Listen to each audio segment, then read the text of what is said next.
I enjoyed my time with Vrabel, one of my favorite coaches of all time. Obviously he came in 2018. I think out of the 5 years we was together, went to the playoffs I think 3 times. The first time went to the AFC Championship game. We lost in a wild card against the Ravens one year, and then the following year we was number 1 overall seed in the AFC. So obviously had a lot of success. So like I said, really enjoyed my time with him. He was a great coach. Now, his first win, I was going back looking at some old Tennessee Titans tape. His first win, do you remember what I'm about to say? First win, that was 2018. You played quite a role in his first win. Oh, yeah. So it was the Houston Texans at home. I threw a touchdown on the punt team. I remember that. Yeah, so you're the up back, right? And he dials up the fake punt, and you throw a touchdown pass. Yep. What did it mean to you that Mike put that trust in you or dialed that play up when he's looking for his first win? Yeah, it was crazy because the first game of the season, or the previous week, was playing in Miami, and we had a punt fake we had been running all through training camp. And we actually got a certain look at Miami that at the time he didn't have the punt fake up. So in the next meeting, the following week, we was in a punt meeting, and he was like, hey, if we get this look again, you know what I mean? Like, just go ahead and throw it up there. So I remember the first time he went on punt that next week, he said, hey, it's up. So if you see it, and just so happens Houston gave us the look. I think Jay, was you in Houston then? Yeah. So for some reason, I don't know why today. So they gave us the same exact look. And so I just knew when I took a deep breath, I was like, hey, just lay it up there, man. Just don't overthrow the guy. So now it was an awesome punt fake. And like you said, just putting trust in me to be able to obviously execute it at the time. So did you call the play then? Like you got the look and you said, it's on, let's go? Yeah, 100%. Like it was like a certain call. It was like green or something like that. And they kind of just let the snapper know, hey, throw me the ball. And the gunner knew that, hey, he's uncovered, so just look back for the ball and Kevin's going to throw it to him. So like I said, it was awesome to have that trust in me to be able to execute it. Yeah, what does that mean to you or say to you about him as a coach that, again, he's looking for his first win and he's putting the game in your hands there? Yeah, man, it was, most people don't know this, but, out of most of the time I was there with Vrabel, like I was the up back. I used to be a running joke on the team that I was the highest paid up back, in the league at the time. But it was awesome, man. I was doing anything to help the team, and like I said, he trusted me to be able to pretty much be the quarterback of the punt team. So that wasn't the only fake I had. I caught a pass out there. I ran a couple times. So it was an awesome honor, and just for me and just how Vrabel kind of did things. There's like he one of his best players on the special teams because the special teams matter just as much as offense and defense. So he wanted people that he could trust out there to go execute.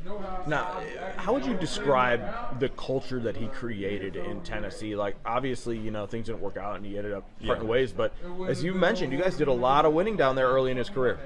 Yeah, I mean, I just think he established a culture of accountability, a standard that, the little stuff matter and they add up. If you look at our time there, the year we was number 1 overall seed in the AFC, we had broke the NFL record for the most guys to play for our team. We had so many injuries that year, but it was truly like a next man up mentality. I mean, when you talk about just being in team meetings, there was no such thing as guys being slouched in meetings or having hoods on or even phone ringers in the meeting. Like he would be out there yelling, turn your phones off. It was like he would be asking guys multiple questions in meetings to make sure guys were locked in, not just starters but backups as well, because like I said, it was going to be a next man up. And I would say that we did more with less, almost. Like I said, with all the injuries we had, and we obviously had a lot of household names at the time, but when you look at, we had so many contributions from guys that maybe didn't have a household names or who literally had just got signed by the team that week or that year. Just the code I would just say is just a culture of accountability, winning, no nonsense, and that's what it was always about. It was always about winning. What did he mean to you as a young player, who has now gone on to have a very successful long NFL career? I mean, it meant a lot. I mean, at the end of the day, it wasn't just about obviously X's and O's for him. He developed a relationship with all his players. Still friends with Vrabel for sure. It's funny, we actually part of the same country club in Nashville, so I see him pretty often in the off season. But no, man, he was a great coach. Like I said, man, when it came to relationships, it's very important. He always checked on me, with me and my family. I had kind of been through some different family stuff during the time when I was in Tennessee. My mom passed away one summer going to the mini camp, and he gave me the whole mini camp off, and he would call me, check on me, and ask me how I'm doing and stuff like that. So, like I said, a relationship means a lot. Who's the better golf game, you or Mike? Oh, Vrabel for sure. I think he used to tell me he used to be like a caddy when he was a kid or something like that. So he had obviously been playing way longer than me.